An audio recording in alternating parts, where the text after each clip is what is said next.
The Scarab Archives.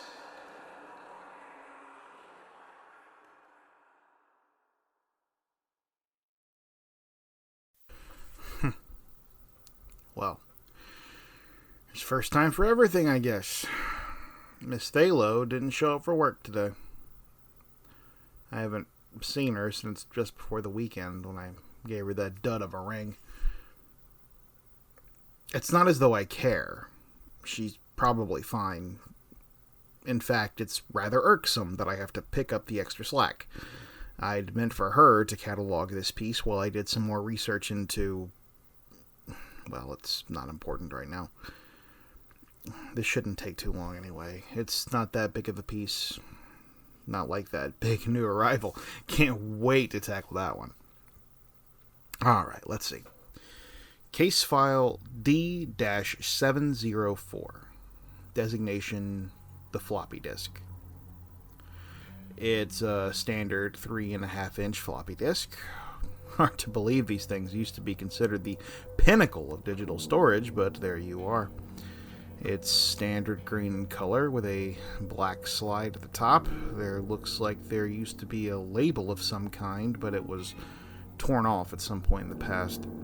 The floppy disk was found inside the office computer of one Gilbert Riles, the owner and operator of a used electronics store in Pasadena, California, in February of 2000. The Lazarus Foundation became drawn to Riles' store thanks to some strange radiation readings, as well as some reports of strange lights flooding the windows throughout the night. Lights in an, quoting here, indescribable color. Foundation officials arrived to find no sign of Mr. Riles in the shop or his residence in the apartment above. Indeed, the shop looked like it had been closed for quite some time. File photographs show a thin layer of dust coating almost every surface. Additionally, the store had no electricity, which failed to explain how Mr. Riles' computer was in fact still running. Foundation officials were unable to get the computer to actually do anything, apparently.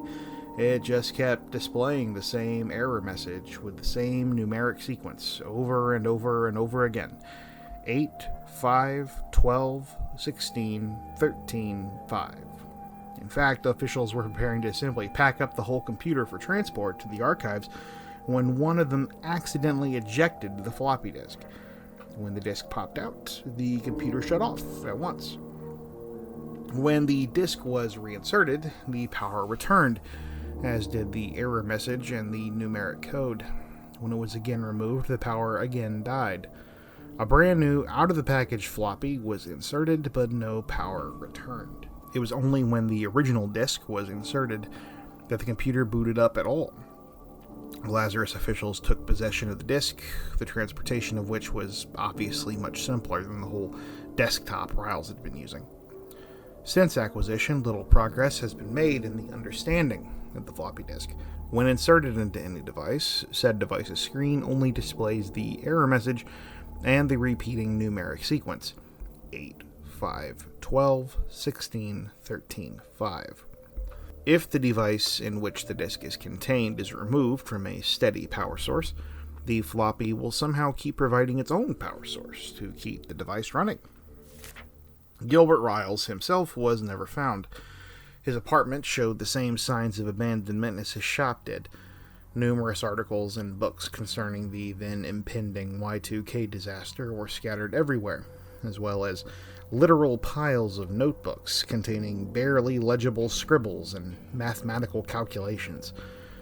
Riles had no immediate family, but those who frequented his shop later claimed in interviews that he was deathly afraid of Y2K, and would often tell those who came in to buy modem fans and keyboards that he was close to finding a foolproof way of escaping the imminent catastrophe.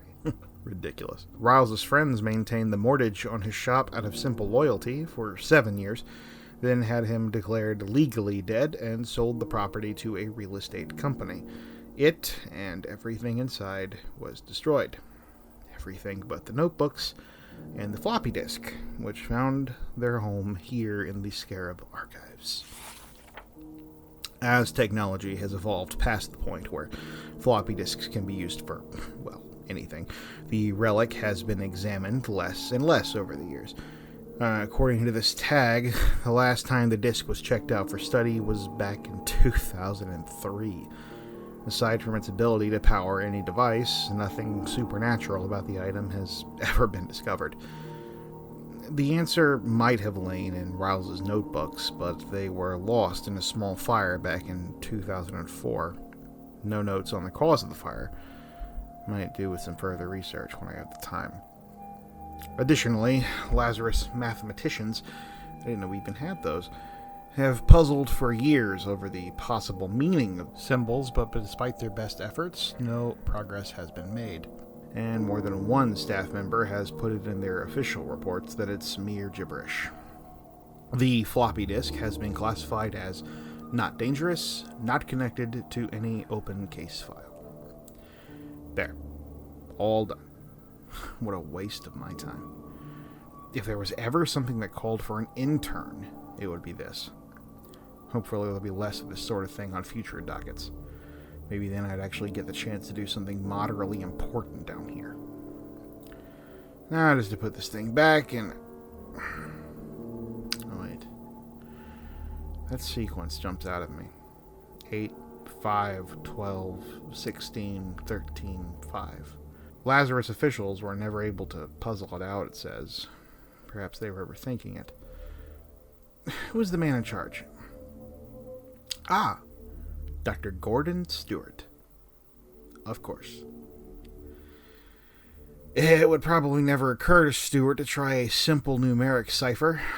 Probably thinks it's beneath him. A equals 1, B equals 2, so on and so forth. Let's see. 8H, 5E, 12L, 16P, 13M. Help me. The repeating sequence spells help me. Oh, wait. What did that say before? Riles said he'd found a way to survive Y2K. Is it possible that he somehow... Could he be inside the floppy disk? If that's the case, then I wonder, after all this time, after all these years, what must it be like to scream for help, but in a way that no one can understand you? To remain locked in time, unable to age, unable to die. Riles wanted to escape Y2K. Maybe he did. How do you like that, Stuart? I think I found Gilbert Riles. If I'm right, then he hasn't been missing or dead at all. He's been here in the archives all along. If I'm right, then Gilbert Riles is the ghost in the machine. Well, one can only imagine what Miss Thalo would make of this development. I should make a note to show her when she returns. East. Yes. Yes, she's been helping with the cataloging. She didn't show up today and... I'm sorry? Are you sure? Yes. Yes. Yeah. Thank you for informing me. I'll look around for any personal effects she might have left behind. Thank you.